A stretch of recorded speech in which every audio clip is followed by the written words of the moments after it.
Good morning, everybody. It's Friday. It's April 2nd, and this is the Energy Update 2.0. Kind of distilling down a few points and discussing last night's channeling a bit, and then I also have all the cards from yesterday that I can share with you again in a brief way, just so that you can remember, because it was a lot last night. So here's what I learned last night, and thank you for witnessing my learning. And you know, it is kind of funny to me because I know that I did this to myself and I know that I needed to learn it. But last night, I basically combined 3 different things into one event, and I don't normally do that. Usually my energy forecast is the energy forecast, and if I'm channeling your dead relatives, we're doing that in a private session. And if I'm channeling the Purple Crescent Council, I'm doing that as a separate thing too. Last night, I was like, ooh, let's just open everything and have everybody come through here like it's Grand Central Station, and it'll be great, and somehow I will keep my train of thought. So I don't know if you noticed, and it's totally okay if you didn't, but there was a lot of energy happening in this office yesterday, and it was so many of them, so many of what I can only imagine are like your people and relatives and guides and such.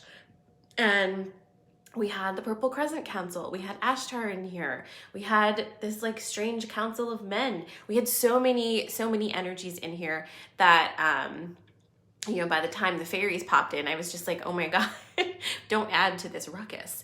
So it was a lot for me to attempt to process through myself and convey to you in a way that I felt was even at all helpful. So if it was helpful, I'm so glad.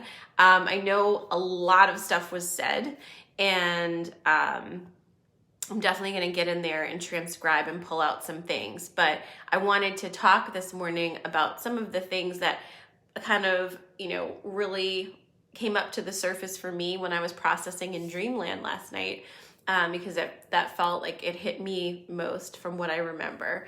And if there's anything that you heard or received that you would like a little more clarification on, just put a comment and we'll talk about that too. But generally speaking, the month of April seems to be a quieter month, but that doesn't mean it's very quiet, because we have a lot of work that we're doing. One of the big things that really hit me was this concept of, sorry about that, I have this plugged in and it's stupid. There you go. Oh, stupid. Technology. Okay, it was this concept of having energy stuck in you, having your stories stuck in you, and all this big energy pouring through, and us needing to facilitate the movement of these stories out of our bodies, right? And I've been feeling that in my own body. Like, I can feel the places where my energy is stuck and where it's like piling up and piling up and piling up. And it does absolutely manifest as extra weight in certain areas of your body. So it's very likely that if you've gained weight in interesting places, it doesn't make sense anymore, because, you know, our former ideas of what it means to either gain or lose weight or whatever was more about calories in, calories out, right? And if that's not what we're doing anymore, if weight gain is not only related to what you're eating, well, what the hell is it? The other thing that we go to is hormones, hormone imbalances. But what if there's something aside from that we're not looking at, which is stuck energy, which is our stories, which is us kind of holding on to things because we don't know how to release them, or we're afraid to release them, because if we do, then we no longer can identify with those stories, right? It's something that, you know, I run into in this work all the time. Is it's hard to release a story, especially of when you're the victim of a story, right? It's hard to release that story, because releasing that story can sometimes feel like you're letting go of a piece of who you are, right? And if you let go of that, what's on the other side of it? What's on the other side of victimhood? What's on the other side of this happened to me and I was able to get through it? Our stories inform us of who we are and how we interact with the world. And if we're now in a place where we're ready to rewrite those stories and to move into an energy that doesn't feel that way anymore, fucking Instagram, what do we do to assist us in that process? How do we do it? So the answer that came through last night was literally physical movement. And what's really interesting is, as per usual, whenever there's anything that is the thing that's going to help you, it's usually that thing you don't want to do, right? And for me, at this time in my life, I've been feeling that. Like, I don't want to engage in any sort of exercise thing. And it's been interesting because last year, and the year before, I was much more active, and I was teaching a Mala method and, actually showing you guys how to physically move energy through your body, right? And now I'm in this interesting space where I'm like, no, I don't want to do that anymore. So what has kind of come through for me as I was processing that for myself is that I have a reticence to move this energy out because I don't want to see those stories. I don't want to release them because I don't know what's on the other side. And just being able to say that to myself, yeah, I see it. I literally see it on me. Totally changes the energy of it for me. And I feel differently this morning about it. I can look at my body and see the places where I've gained weight, and they're very specific. I'm solar plexus weight gain, solar plexus identity. I'm scared of exposing my true self, right? And as much work as I've done in that area, there's still always something else to uncover, right? Because as you start uncovering all the layers and stepping out into who you are, that is extreme vulnerability, right? And everybody has something to say about it. So look at those things for yourself if part of that message resonated with you. Where are you carrying the extra energy? And can you be kind and loving to yourself enough to start moving that energy out in a conscious way so that you can make room for what's coming, what's waiting right here for you on the other side of that? We're being pushed so hard right now to finish the old stories because we came here to create new ones, and the time is now. So if you've been feeling just kind of, like Tina said, worn and frayed and just oh my God, one thing after the other, it's because you signed up for the speed dating version of this, right? We're in that space where we don't want to spend all this time staying in those stories anymore because we have new stories. And in order to start writing those new stories and living our life in this new way, we have to let go of victimhood. We have to let go of old narratives. And we have to let go, of course, of the people who are continuing to anchor us into our old stories and won't allow us to evolve and grow. And that was the other thing that came through last night, was relationships, right? And how are relationships serving you? We had somebody ask, how do you deal with relationships that are difficult for you when the people are not like you anymore or don't, have anything in common with you? And our answer to that was, first, have you determined whether or not this person's energy is healthy for you or toxic for you? Because that's step one. And this is not about your brain. How do you feel when you're around this person, and how do you feel when you leave this person? If you feel good, then that's your indication that there's something in this relationship that's important for you. There's something nourishing for you in this relationship. And so once you know that, then you can move to the next step. You don't have to make everybody else like you. And I don't mean like you. I mean, you don't have to make them similar to you. They don't have to be that way. Our uniqueness is what makes us magical. And if we were all the same, we would be really, really boring. So if you have people in your life who really do make you feel great, but they're nothing like you, maybe keep them around. Maybe start to understand how beautiful it is when two very different things can connect in the middle and feed each other from what they don't have, right? In a beautiful reciprocal relationship. But if you're in relationships where you are doing all of the things and receiving nothing in return, that's something to look at. If you're in a relationship with anybody, in any kind of relationship where you leave and you feel exhausted and drained afterwards, that's an indication for you that that isn't a healthy relationship for you at this time. And it's an invitation for you to step out of that energy so that you can heal and move into the place where you're meant to move into. So that all came up last night, and I thought it was interesting. We're all doing so well. And I think that I can't stop stressing that enough. It's so much right now.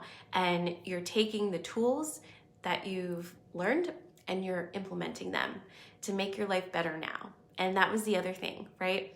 What is the point of doing all of these spiritual things if none of those things help you in the life you're actually living, right? We came here to live human lives.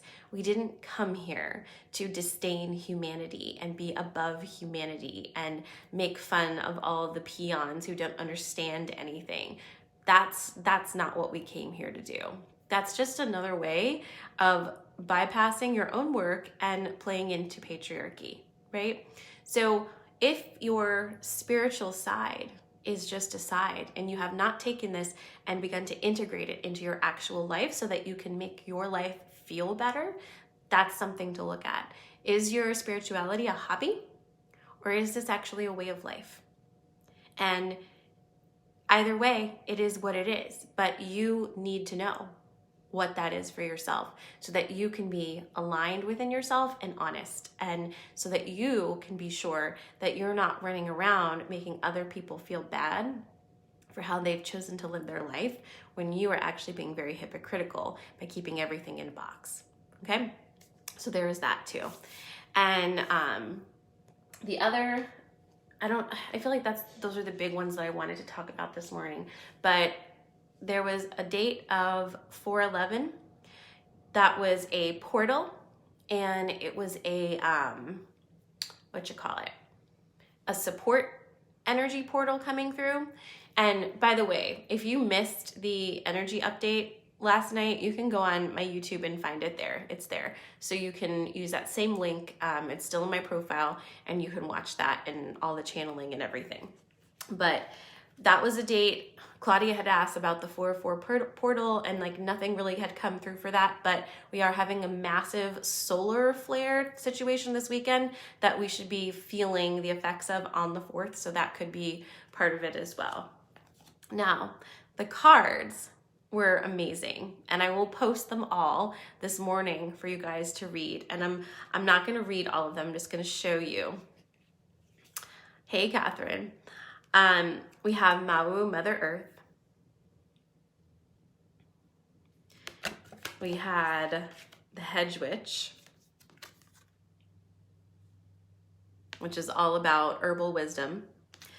We had Frog Spirit coming in saying it's time to clear up the clutter, time to clear it out.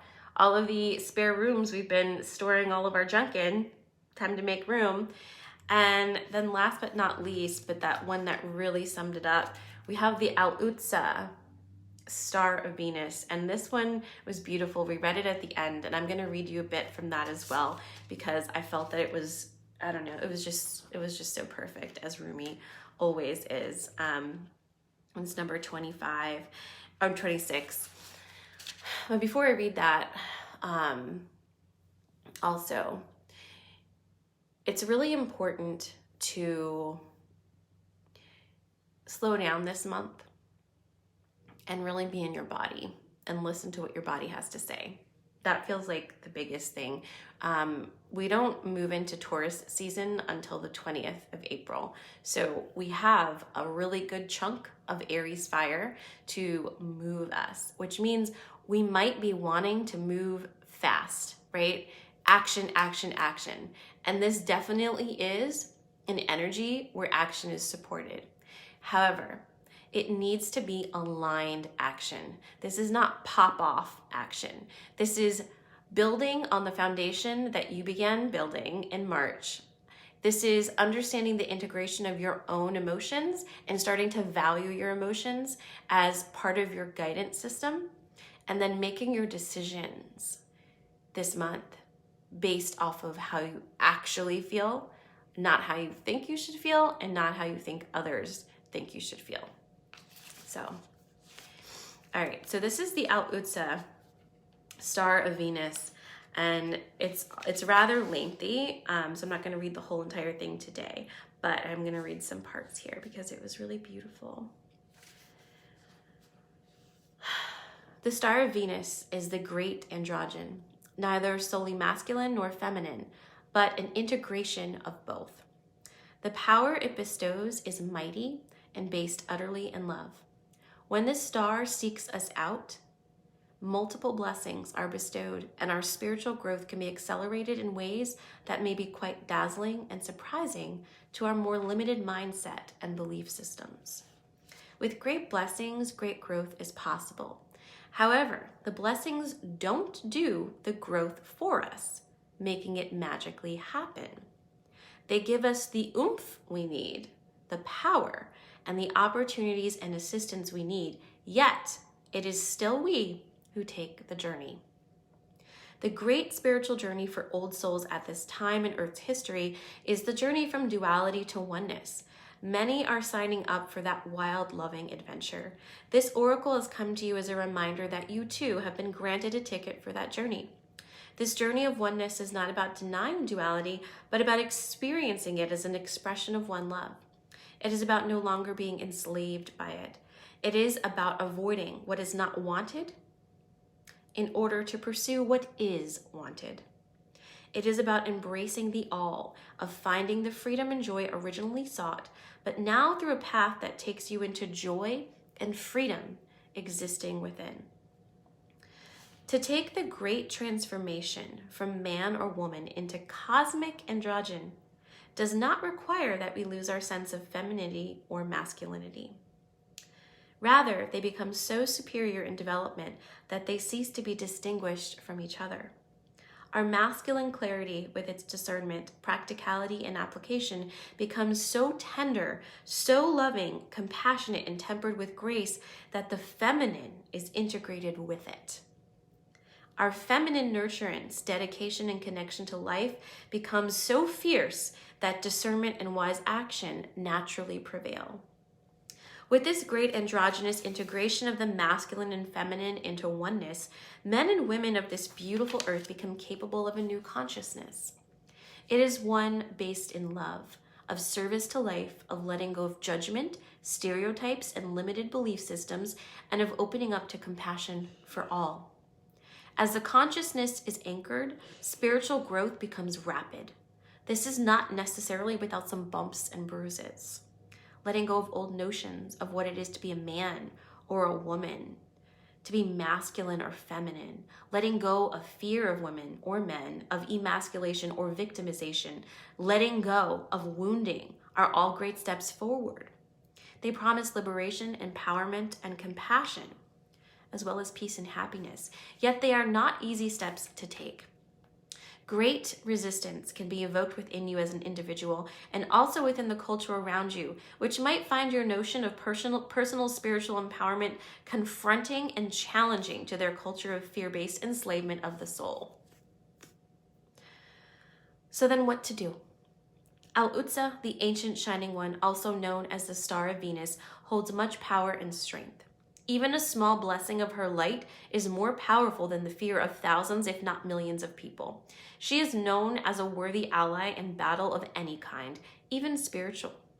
You must, however, stay aligned with her way, which is not to fight fear with fear, hate with hate, or anger with anger. Does this mean you should not feel fear, hate, or anger? Of course not. Venus denies no experience. So let yourself feel whatever you feel. The guidance is not to stop being human. Take the next step into the divine human, into allowing the star blessing to nestle in your heart so you can shift as you feel the feelings, holding them with compassion, then choosing your own truths that resonate at a far more refined vibration. The rebellious passion of the Star of Venus is that she seeks out whomever is ready to know more fully the truth of divine oneness. Whether the culture around them can acknowledge one of their own becoming more enlightened as a blessing or not, it is a divine gift nevertheless. How liberating it shall feel to be truly empowered to live life as you feel is truthful, and to feel completely empowered to allow others to do the same with joy in your heart. You understand that everyone is walking an unfolding path, and that we don't have to understand or justify the path of another to feel peace in our own hearts. If you are stumbling with judgment within yourself, do not fear. The blessing of Venus is coming to you to help you surrender it, to help you find your way through so that you can be free now. Your guidance then is to trust your path, trust your evolution, even in the face of those around you reacting to it, possibly in fear or discomfort. Trust in the path of others too, for in truth, there is one path and we are all on it. You do not have to convince anyone of anything. That is not your job. Your job is to embrace your wisdom, embrace your freedom, and empowerment to grow spiritually and live your life accordingly. You are becoming, through bestowal of grace, something more of a goddess and a god, of a human and a sacred animal, integrated as one. This is sacred alchemy, amplified in the star fires of Venus, who loves you as a brother, sister, and honors your soul with her blessing. Shine true, beloved, and shine bright.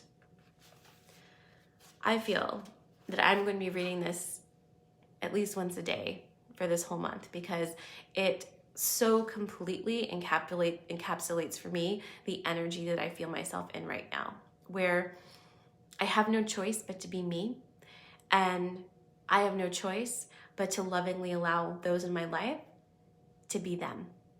And that is a beautiful release and huge freedom, right? So I will post all of these things in the Restoration Facebook group.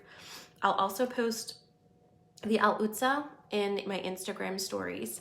And I'm actually working on something for you Restoration members. I'm putting all of these things together with a little bit of a write-up for you guys and sending an email. So look at that today, okay? I'm sending you guys lots of love. I hope you have an amazing, amazing Friday. Take some deep breaths, get some movement in, reach out if you need. I'll be opening up some readings, I think, next week. I've been doing it based on how, things flow. But if you are on my text list, you'll get a text first with openings before I post them. And I look forward to connecting with you. It's been really amazing to get back into one-on-ones again. As you guys know, I took like a 6-month break from it, which was kind of terrifying and weird, but I'm so glad to be doing it again. It's been amazing to connect with you and your loved ones and your amazing energy. So that is happening. If you would like to join Restoration, you can always do that for free using code ACTIVATE. And we have so much in store for this month. We have Elizabeth Weiner from Early Remedies coming in to teach our masterclass on herbs and, allergy stuff and all kinds of things. And that'll be on the 20th. And for those of you who are local, I am doing an in-person activation here at the schoolhouse on the 23rd. It is outside, so that means I don't have to limit it to only 8 people, which is wonderful. And the fairies are excited to party with you on that day and celebrate the earth.